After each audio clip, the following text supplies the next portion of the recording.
عزيزي المستمع، أصبح عليك. نزل بيان جديد لنادي الزمالك. ايوه، طب انت عايز ايه دلوقتي؟ نادي الضحك، نادي الحرية، نادي الكرامة، نادي الشموخ، نادي الصاروخ، نادي الجامد قوي، نادي اللي مفيش منه اتنين، نادي الدولة، نادي البطولات، نادي العراقة، نادي العباقة، نادي العباطة.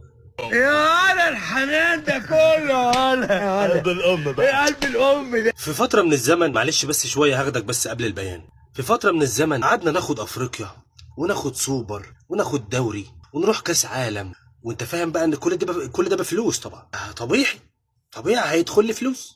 جميل، اكيد مش زي السنة دي يعني. فلما دخل فلوس ساعتها ما كناش بنعمل صفقات. ليه؟ عشان الفلوس اللي جاية على قد اللي جاي. ولما كنا بنعمل صفقات بتبقى صفقة 2 3، خلاص بارك الله فيما رزق. خلاص السنة دي انت خسرت افريقيا، بس اخدت فلوس افريقيا اللي فاتت ورحت كاس عالم، وخدت فلوس الكاس العالم، وخدت فلوس الانتر كونتيننتال. بعت لعيبه بمبلغ لا يقل عن 7 8 مليون دولار. 7 8 مليون دولار ده شكل مبدئي. وبعدين قيس فجأة كده يطلع عليك احمد شوبير على قناة النادي الاهلي يقول لك ايه؟ وصول 9.5 مليون دولار نظير مشاركتك في كاس العالم للانديه. انا هجيب لك الآلة الحاسبة. والله انا ما اعرف سعر الصرف كام، بس هنقول مثلا 9 و9 هناك، ادي 18 مليون. ال 18 مليون دول هنضربهم في كام؟ في 50. والله العظيم ما اعرف سعر الدولار كام. 900 مليون جنيه. بالراحه بقى عليا. انا جبت صفقات فيما يعادل الفلوس اللي معايا، والاداري والمصاريف والدنيا والدين، وانت فاهم بقى. الرقم ده اللي هو 900 مليون جنيه اللي طالع قدامي ده رقم خزعبلي على الكرة المصرية، رقم خزعبلي، ومحدش هيمسكه في الكرة المصرية. فطبيعي ان كل اللي حواليك يتصدم. يقوم مجلس إدارة نادي الزمالك وجمهور نادي الزمالك وشعب نادي الزمالك يقول لك عزيزي الأهلاوي الحرامي جدا جدا، بتاع الساعات، بتاع الإخوان، بتاع الإرهاب، بتاع الكباب، بتاع الكلاب، بتاع الدحلاب، يعني بتاع سينا، بتاع العرجاني، بتاع شجر الزيتون، بتاع البتنجان المحمر، بتاع الليلى والمجنون. اي حاجه تيجي في سكتك حطها في سكه النادي الاهلي وهي هتليق عليهم. رجال الاعمال الكويتيين، الاماراتيين، السعوديين، تركي آل الشيخ، بتنجان محمر، كله في القنص منانه. ومفيش دليل على الكلام ده، مفيش اي دليل على الكلام ده ولا اي دليل. ولو بالعكس، لو في زملكاوي طلب من النادي الاهلي او من اي اهلاوي هات لي ميزانيه الكذا كذا كذا كذا، هيقول له اتفضل خد. انما انا دلوقتي جاي لك ببيان مفيش دليل قاطع واحد الفلوس دي جت منين. انا برد بس، انا الموضوع كله ما يشغلنيش. 6 مليون دولار تحت رجلي، وانت فاهم يعني ايه ان ال6 مليون دولار دول مش رقم. انا الرقم بالنسبه لي او الحاله بالنسبه لي ان انا بكلمك فيها انت جبت فلوسك منين، ردا على البرطمه اللي انت بتقولها لي. هنا تادي دور المضانيق. بيان باللون الاحمر. كاتبينه ليه باللون الاحمر؟ ها؟ اروح اعمل فيكم شكوى دلوقتي؟ استغفر الله العظيم يا رب.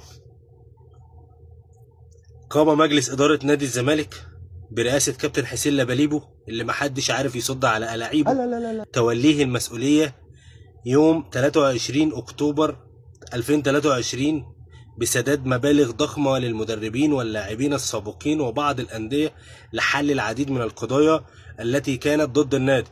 حلو، انت طول عمركم ضدكم قضايا. حسبي الله ونعم الوكيل. آخرها دفع قيمة غرامة البرتغالي جيمي باتشيكو المدير الفني السابق للفريق، والتي تقدر بمليون دولار، بمليون يورو.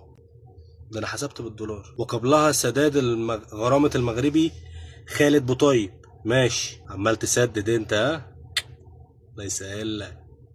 التي تلقى النادي اليوم اختارا من الاتحاد الدولي لكرة القدم فيفا برفع القيد بشأنها بعد انتهاء قضية اللاعب المغربي بشكل نهائي عقب سداد مستحقاته بالكامل. ليك عين يالا تقول بالكامل. وجاءت المستحقات التي سددها الزمالك للأندية والمدربين واللاعبين السابقين على النحو التالي. تعالالي النحو التالي، تعالالي انت بتفسر لي كمان. 1,517,800 دولار لنادي سبورتنج لشبونة.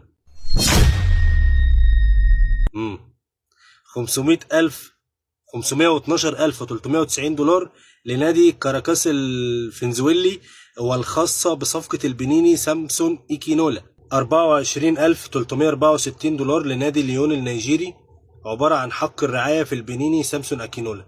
83455 مستحقات مساعدي البرتغالي جيسفالدو فيريرا. أنا بكلمك كل ده بالدولار، ها؟ ما جبتش سيرة الجنيه. 340,130 دولار، عبارة عن مستحقات الغاني أتشمبونج. 2 مليون دولار و819 ألف، عبارة عن مستحقات المغربي خالد بوطيب. 46,398 دولار للمغربي أحمد بالحاج. 68,000 دولار للاتحاد الدولي لكرة القدم فيفا. 1,141,280 دولار، عبارة عن مستحقات البرتغالي جيمي باتشيكو المدير الفني السابق لكرة القدم. ووصل إجمالي ما سدده مجلس الإدارة من غرامات للأندية واللاعبين والمدربين السابقين حوالي 6,000,000 و522,913 دولار. بس مش غريبة يعني الفلوس اللي نزلت عليك مرة واحدة دي؟ ايه؟ تعالى ما حكيت تخافش، فلوس؟ تعالى. جبتهم من ايه؟ انا على ارض الواقع وبالراحة خالص ومش هتعصب. جبتهم من ايه؟ مش انا قلت جبت فلوسي منين؟ انت هاني هتحوت ما تسأل يلا الزمالك جاب فلوسه منين؟ ولا انت بس فالح تتشطر على اهلي؟ يا زمالك جبت فلوسك منين؟ خدت دوري السنة اللي فاتت؟ لا. رحت افريقيا؟ لا. خدت كونفدرالية ب2 مليون وسديت بيهم حاجة، مش فاكر ايه هم الحاجة بس سديت بيهم حاجة. ها؟ خدت ايه بطولات؟ رحت كاس عالم؟ ما انت ما بتاخدش افريقيا، ما انت ما بتاخدش الدوري. رحت انتر كونتيننتال؟ ما انت مش بطل القارة، ما بتاخدش افريقيا، ما بتاخدش الدوري. خدت ايه؟ خدت ايه تكافئ بال6 مليون دولار؟ يا ابن المحظوظة يا فوزي. اتوقف لك قيد ليه؟ ما هو احنا لو هنتكلم محبين فالمبلغ ده ما يتجمعش. طب اقول لك حاجة، النادي الاهلي اوحش نادي في مصر، واحنا بنلعب بالفلوس لعب، وشجر الزيتون والعرجاني والحكومة والاخوان ويلا بينا والدنيا والدين وبتاع، والبلد كلها بتاعتنا والحكومة كلها بتخدم ومش عارف ايه والكلام ده كله. كل ده بيحصل محبة. ده جبت فلوسه منين؟ انت محبة؟ انت بيحبوك؟ حلو يا راجل يا نتن، ده انت حتى في التشبيه اللي انت بتحاول توسخ سمعتي بيه، اللي انت قلته انت عليا انا انضف منك فيه. انت بتقول عليا ان انا باخد فلوس وبعمل وبخلي وبسوي منين؟ محبة. ما انت قلت لي رجال اعمال، وقلت لي مش عارفة مين وشركات وشركة فلان وشركة فلاني والساعات ومش عارف صح؟ كل ده محشور في ركن المحبة. انت بعت ايه يا زمالك عشان تجيب الرقم ده؟ ما بعتش. كسبت ايه تكافئ بالارقام دي؟ ما كسبتش. يوم ماتش الاهلي والزمالك الاهلي ما راحش، وكان في مصلحة مين؟ بيراميدز عشان ينفرد بالصدارة، صح. قالك بعدها بنتايج في نادي الزمالك. جبت فلوسه منين؟ والله اعلم. بقدرة قادر بعد مباراة الزمالك وبيراميدز، واللي كلنا طبعا عرفنا ايه اللي حصل فيها، كل الديون دي تتسدد. واحنا اتخضينا بقى، لقيناه راح قالع البنطلون، بيقلع علينا البنطلون يا بيه.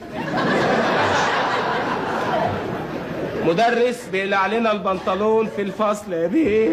ماشي الله يسهل لك يا عم، الله يسهل لك. بس اتمنى بقى وزير الرياضة يهتم ويشوف بقى قوانين اللعب النظيف، ويعمل ويخلي ويسوي. زي ما انت بعت مناديب تروح تفتش في النادي الاهلي، فتش بقى في نادي الزمالك. 6 مليون دولار، انا معرفش الصرف بكام. 6 مليون دولار، انا هكتب 6 بس، 6 فيه والله العظيم ما اعرف، بس هضربها ب50 مثلا، 50. طيب الفلوس دي جت منين؟ ما انا عايز حد يرد عليا يا عم، انا بتكلم بأدب اهو بكل شفافية. اللي انا شايفه سكة ودغري ان بيراميدز راكب الزمالك. راكب الزمالك، راكب الزمالك حرفيا معنويا بدنيا رياضيا، راكبه في كل حاجه. خلاص. بيراميدز بيصرف على نادي الزمالك، انا ما عنديش مشكله خالص خالص خالص، عشان كل ده ما يهمنيش. انا كل اللي يهمني حاجه واحده بس، قوانين اللعب النظيفه. فين؟ ماشي بالشفا، عشان لما نقولوا بقى ان انتم لكم التفويت محدش يزعل. سلام.